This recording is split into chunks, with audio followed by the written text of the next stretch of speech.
صحیح بخاری کی حدیث نمبر 580۔ رسول کریم صلی اللہ علیہ وآلہ وسلم نے فرمایا کہ جس نے ایک رکعت نماز باجماعت پا لی اس نے نماز باجماعت کا ثواب پا لیا۔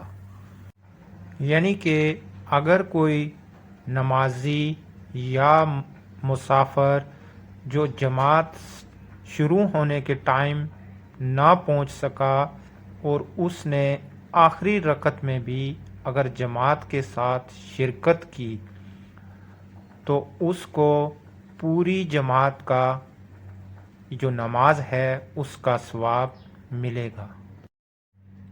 صحیح بخاری کی حدیث نمبر 581۔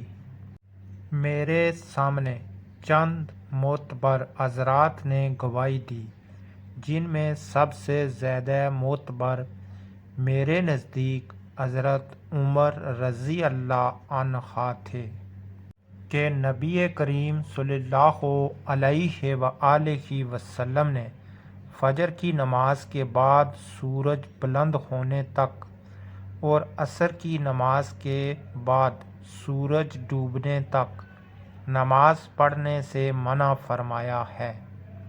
یعنی کہ سورج نکلنے کے ٹائم فجر کی نماز پڑھنے سے نبی کریم صلی اللہ علیہ وآلہ وسلم نے منع کیا، اور عصر کی نماز جب سورج ڈوبنے لگے تو اس وقت عصر کی نماز بھی پڑھنے سے منع کیا ہے۔